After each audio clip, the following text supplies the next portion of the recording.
What is up, you guys? Andrew Fletcher here. Hope you're having an awesome day. I wanted to make this video to tell you about how my first month busking went. So this is the first month I've ever busked after playing guitar for like 20 years or something like that. Played music a really long time and I've performed a lot. I've been in a lot of bands, but I never busked until now. And I'm in Melbourne, Australia. I've been busking for the past month, and I'm going to tell you how it went. So in this video, I'll tell you about first what I learned, and then at the end, I'll tell you what I earned. Since everyone's always curious about that, it's so often you'll see people walking by, just their heads down, looking in your case, and it's like, okay, yeah, I'm just playing here. But no, I get why people would be curious about that, though, and so I'll tell you with full transparency what I earned, but it'll be at the end of the video, so stick around for that. I think far more importantly is what I learned and came to kind of understand as a musician and what I'm developing as a musician out there on the street is something that's really valuable to me because it's teaching me how to make better choices musically and to discover kind of what people are interested in, what people want to hear, what people don't want to hear. And how to make things sound good, how to make things sound interesting, which at the end of the day, whether you're busking or in a studio recording an album or a single or whatever, you got to figure that out. That's super important if you want people to listen to your stuff. And very early on, when I started busking, I thought of Seth Godin, and he has a great TED Talk about how to get your ideas to spread. And his big point is you have to be remarkable. Not necessarily good, which is, kind of interesting, because a lot of the time if someone's good, they won't seem different. But what you really need is to have kind of your own unique thing that's worthy of remark. So worthy of someone saying something about it, like, oh, look at this. And in this month, I haven't necessarily found that, but I'm getting there, though. I've made progress in that direction, I think, and it's been a useful experience to just get so much practice putting ideas out and getting feedback on them, which sometimes feels like lack of feedback, because people will just walk by and completely ignore you. But that's feedback too, and so towards the end of the month, that kind of started to change where it's like, oh, people are paying attention to this. It's like, oh shit, what do I do now, how am I going to follow this up? I don't have any other songs that are this interesting, but we'll get there in time. But anyway, yeah. So let me tell you about it. So when I started out, well, first let me tell you about how busking works in Melbourne. So depending what list you look at, Melbourne is often called one of the top 3 or one of the top 5 cities in the world for busking. London is pretty consistently number 1. And then depending what list you look at, maybe some other cities in the UK, Melbourne, Sydney, a couple other places. Toronto is supposed to be pretty good. But Melbourne is certainly up there, and I think part of the reason for that is just the way that it's really organized, which has made it really easy for me to busk, I think, pretty successfully here. People seem really open to it, to like having music on the street and to having people perform and put their ideas out there and stuff. Melbourne is kind of Australia's music city, or at least it was. There's kind of some debate if it still is because a lot of venues have closed, and that's a whole other thing. We don't need to get into it, but as a whole, though, I've been busking on the Burke Street Mall, so I have a special permit to play basically in the very center of the city, and so there's this one street where it's a pedestrian-only zone. There's a tram that runs through also, but it's, kind of a chic area and a lot of department stores and like shopping places, and like everyone comes there. It's usually quite crowded. There's places to sit and listen. There's special places to perform. And so that area is kind of a premium, it's called like the premium busking area, which I was able to get access to as an international person by just sending them some videos as like an audition. But if I was like a local Melbourner, then I would have had to like busk in the general area for 6 months and then do an audition. But thankfully, I didn't have to do that because outside that area, it feels like a grind. But in the premium area, there's 5 spots that are allocated on a weekly basis to maybe like 10 to 20 premium buskers, and we schedule them, and it feels really comfortable to me and also safe knowing that I have a place to go all set up. I have my time is reserved. Like I'm not going to need to like get in an argument or wait for someone else to finish or whatever. Um, but no, like the time is mine and it's going to be a good spot. And so, yeah, it's just very comfortable and I really like how it's organized. So anyway, I've been playing there for a month. And at first, I didn't sound very good. How do I say it? Like it's not that I was bad, because again, I've played music for so long. Like my guitar playing is it's good. Like I'm not trying to be arrogant when I say that, but like objectively speaking, like I'm pretty good at guitar, I would say, and at least in terms of performing the stuff that I perform. And with singing, okay, when I started at the beginning of the month, singing was okay. I've always considered myself more of a guitar player than a singer. But when you sing a lot, you get a lot of practice, you become good pretty quickly, and that's what I found. And so I would record, I recorded basically everything that I did. I went out 10 days in that first month, and towards the beginning, again, it didn't really sound good. Not necessarily because the music was bad, but because of how I set the amp. My EQ was kind of weird. I had maybe too much reverb on this, not enough reverb on that. It just sounded, and also there was the factor of being new to the space. I didn't feel comfortable there yet. So performing kind of for the first time versus for the 20th time, the 20th time is just bound to be a lot better because you've done it, you know how it's gonna go in a lot of ways, and so you can feel a little more comfortable kind of doing what you're doing, like you know what it is a bit better. So over the course of the month, I've gotten it to sound so much better, in terms of like how I set the amp, but also in terms of how I perform the songs with a lot more confidence and a lot more kind of engagement with what I'm doing. And also, it helps me make better musical choices, especially in terms of like what I play. So people don't seem to really enjoy the slower songs as much, even if they're beautifully written, well thought out songs. People don't really want to stop and take time out of their day to like figure out what this slow ballad is all about, unless you really, really sing it with a lot of emotion. But I think at the end of the day, it has to be really dynamic for people to like to kind of break through just the people are just ignoring most of everything forever, and to actually break through that, and get through to someone, I think it helps to be really dynamic. I think it helps to play really confidently. It has to be kind of loud in a lot of cases. Like that's definitely a thing I've noticed is like if you have a big speaker and it sounds really good and it sounds really wide and really full, I think that's gonna fill the air and connect with people better. Compared to my small little amp, with like 10 watts of power, it's like it gets the job done. But I one of the things I'm interested in is buying a bigger speaker to fill the space a bit better. But in any case, though, I found that the faster songs are generally better received, and I like playing my originals.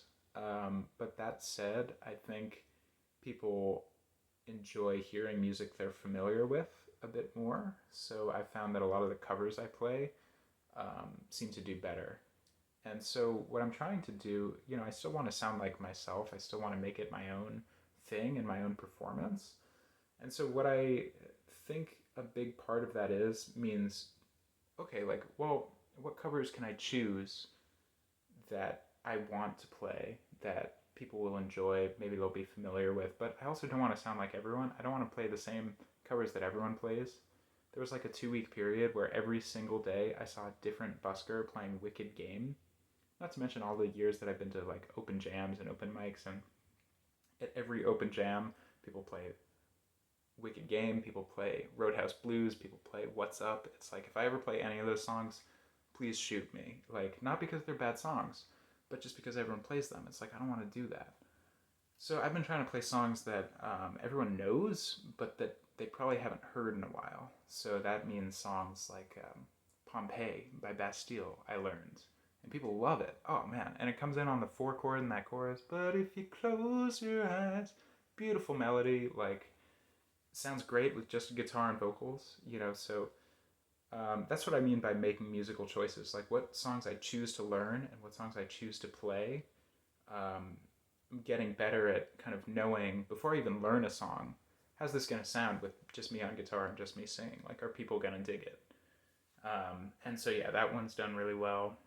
The other one is Walking on the Moon, excuse me, by the Police. The turn in the chorus is just so uplifting. And you could just belt it, Some may say I'm wishing my days away. No way. But it's the price I pay. Just beautiful stuff, and that contrast that with the verse. People don't really seem to care much about the verse, but the people that are listening kind of get the cool syncopation thing. And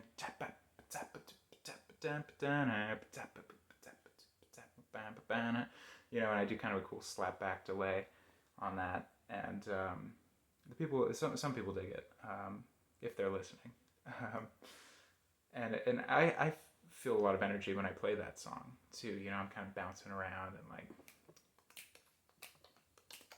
Anyway, but that's a big thing too, is I have to invest in my performance. Like if I'm not having fun and if I'm not engaged with the music, why the hell should anyone else be engaged with it? Like who's going to listen to that? If I'm not enjoying myself, who's going to listen to it? And then, another interesting thing I've kind of learned as a performer is talk less and play more. And, there's nothing wrong with telling a story or whatever.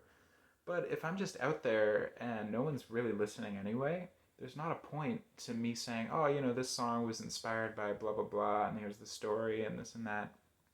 No one's listening. Who gives a shit? Like just play a song and like get people interested. And so then tell your story if some people are listening. But like if no one's listening, why tell your story, So one of the things I've noticed listening back to the recordings is I talk a lot less now because there's a significant amount of my performance is basically just to get people interested and like to break through and to get people to invest their attention. And it's like if they have, okay, then tell your story, but not before then, Once people invest in your performance, then play your slow, sad, melodic song. But like if no one's listening, no one's gonna start listening. If that's what you're playing. I also play less guitar solos because again, it's like no one's gonna start listening there. It's like, where do you start? And so it's got to start with, in my opinion, like interesting rhythms seem to work well. Loudness helps, and then just really good vocals I find really seem to get through to people. And every busker does this differently. I see a lot of people doing using a lot of percussion, whether it's like acoustic tapping stuff, or if it's a lot of people have a little stompy pedal for a kick drum, and it's like those things add kind of that thing that is in all music ever today, and so I think that makes it more accessible for people to get into it. But again, since that's something that people are constantly hearing, it's something that I personally don't want to do. The people playing acoustic doing the tappy thing, I think it's cool, but I've seen a lot of people doing it, and they actually do pretty well, because a lot of people haven't seen it a lot. But me, where I've seen it a lot, I like, it doesn't really interest me. It's like not what I want to sound like. If that's the thing. Like if that's genuinely what someone wants to sound like, power to them, fantastic, they should do it. But I do watch the other buskers a lot, and I feel like a lot of them, it's kind of gimmicky. It's not like, you know, they're there like doing a gimmick. They're not necessarily like playing music with all their heart. And this is especially true where you see people playing the same 30-minute set, you know, 10 times in a day. And it's like the same 5 songs. And it's like, dude, do you know any other songs? Like, I don't care if they're the best songs in the world. It's like, how does that, it's just like, okay. But of course, that's kind of what we're trying to get to, though, is to get to a refined performance that people love and that people engage with. It's just, I don't want to not sound like myself in the process, or to do it in some bizarre way that I don't really believe in. I don't believe in doing a lot of these things that I see other people doing. But that's me personally, though. Other people, maybe they want to play those things. So, if that's the case, that's all good. But anyway, yeah, so that's kind of how it's been going, and that's kind of what I've been learning. And particularly towards the end of the month, I think it sounded so much better. Because that's the thing. If you're out there and sounding bad, well, the good news is people are just going to ignore you and walk by and hopefully never see you again. Or if they do see you, they'll see you again when you're better. Um, I've listened to my recordings. There's a couple of videos you can watch where I watch them and I'm just embarrassed. I'm like, oh God, people heard this? Oh, no. Like, they must have thought I sucked. Like, I think I suck, And that's the biggest thing. It's tiring out there, and it's because of that. I think it's emotionally tiring too. Like, especially for me, listening to my old recordings, I just feel like I suck, and I'm like, and that's a big motivator to get better. Don't get me wrong, but it's emotionally tiring. And I'm grateful to my girlfriend. I mean, she knows how many days I've come back and I've just been like, man, like I thought I was good and I'm not, But that's a I think a good feeling, not a good feeling, but a good understanding, a good thing to go through, because that's the first step towards getting better. It's like, okay, I'm gonna practice. I'm gonna work on this. I'm gonna work on that. I'm gonna work on this. I'm gonna work on that. And sure enough, I mean, you just go back out there, you play again, you try a new idea, you try a different song, you try a different way to play the same song, like you do different things and then listen again and you're like, oh, that was a bit better. Or for me, it's like I'll play it again, I'll play it a different way, I'll think, oh, that was actually pretty good, and then I'll listen to the recording and I'll go back to my girlfriend and I say, God, I suck, I thought I was good, I still suck. It wasn't good. I thought it was good, but it wasn't good. And it's just like this emotional, like, God, I feel fucking hopeless. But she's like, just relax, get some good sleep. It's fine. You're not bad. You're really good, actually. And it's all subjective anyway. Yeah, but objectively, I didn't hit that note. Right, but no, but I have gotten a lot better, especially with the singing, I think. And yeah, the performance things that I've been talking about. But the singing is cool because, and the cool thing about busking in general is, like, I live in this small apartment. I have roommates. I don't really have a good place to play music. And the fact that I can go out there, play as loud as I want, pretty much, sing as loud as I want, um, and put the ideas in front of people is really amazing, for me to grow as a musician, because you want to get that experience, you want to get that feedback, and you want to put that amount of energy into your performance. Because if too many people, I think, practice the same thing over and over again, and then when it comes time to perform, they realize it's a different thing. And I think you need to do both. Like, you need to practice, but you also need to practice performing. Practice, like, actually put in the reps of, like, being in front of people, making mistakes, and then life goes on. There's something so liberating about that. Like, there's something incredibly liberating about, like, totally messing up a song and realizing no one gives a shit anyway. And then the next song, you just go all out in it, because it's like, why not then? Why wouldn't you go all out? If, it's your time, it's your space. And you can only mess up so much before it's like, all right, I'll just play it right. You know, so much of it's just a comfort sort of thing.